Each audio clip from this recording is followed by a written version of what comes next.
What if the real winner in crypto isn't the loudest project, the most hyped chain, or the one chasing retail attention, but the one that quietly prepared itself to work with the most powerful financial institutions on the planet? Today we're talking about why Ripple and XRP are operating on a completely different level, and why that difference could define who actually wins when true mass adoption arrives. Hey guys, welcome back to Whiteboard Crypto Update. In today's video, we will talk about XRP.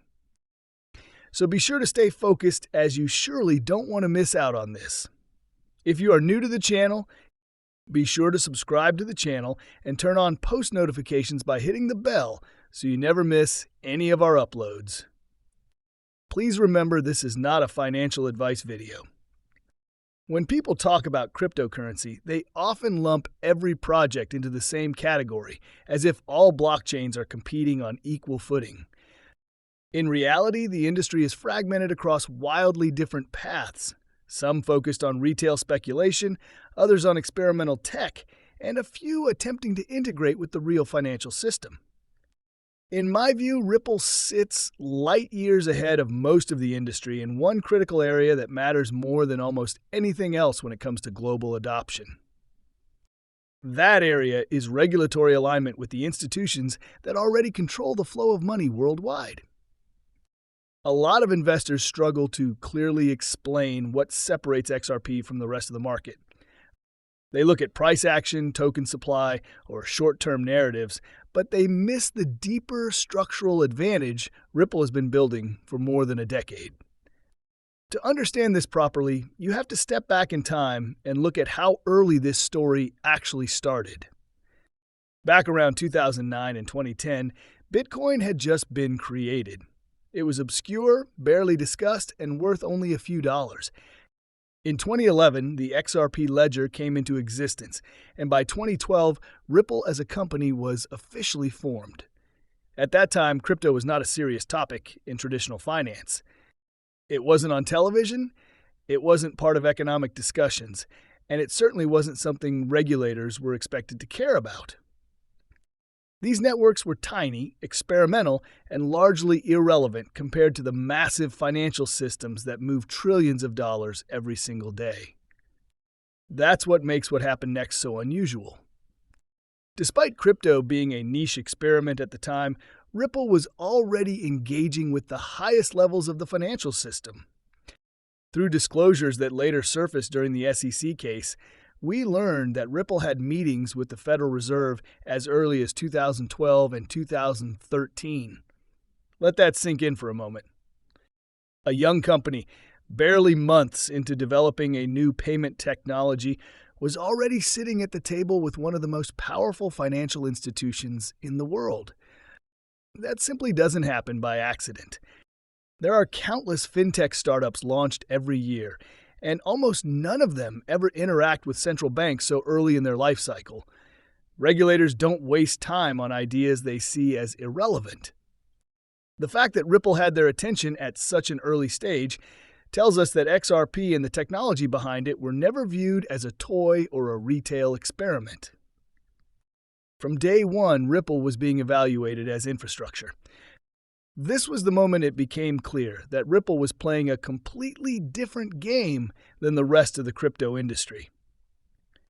While others were building systems designed to exist outside the traditional financial structure, Ripple was building technology meant to operate within it. They weren't trying to overthrow the system, they were trying to upgrade it. Fast forward to today, and that early strategy is now becoming impossible to ignore. Ripple has just secured regulatory approval from the UK's Financial Conduct Authority, one of the most demanding and restrictive financial regulators in the world. This isn't a symbolic win.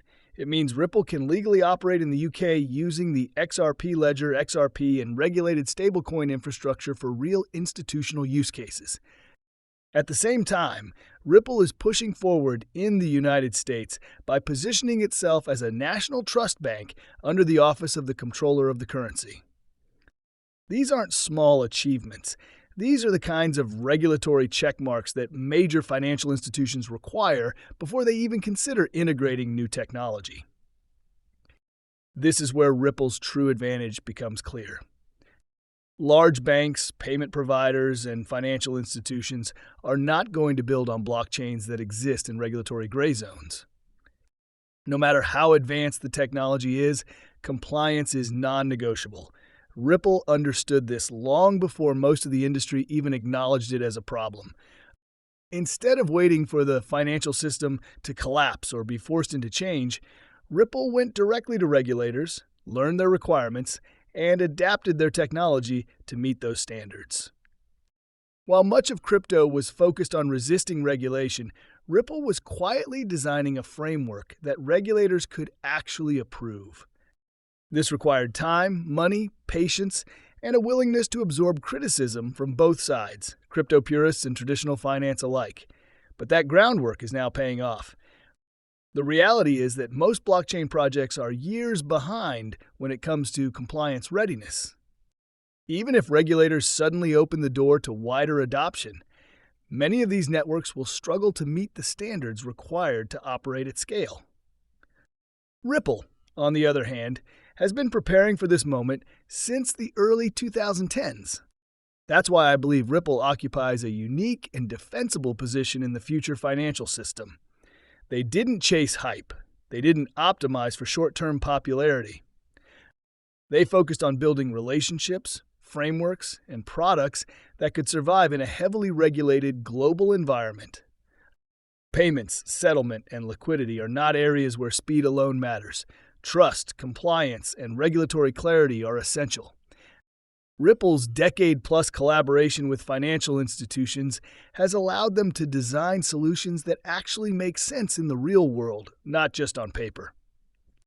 What we're witnessing now looks like the early stages of institutional crypto adoption, and the companies that will benefit the most are not the ones scrambling for licenses today. They're the ones who already have them.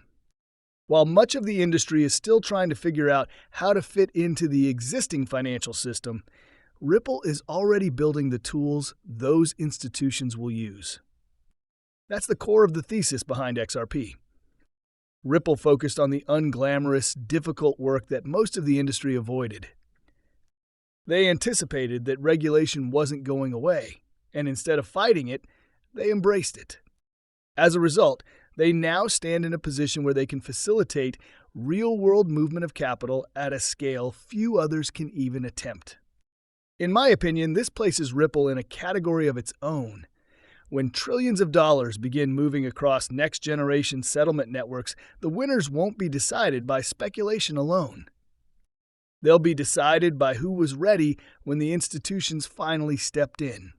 And Ripple has been preparing for that moment longer than almost anyone else in this space. Well, guys, that's all we have for you today. What are your thoughts on XRP? Get involved and let us know in the comments down below. If you guys like this video, then be sure to give this video a big thumbs up. Thank you for watching.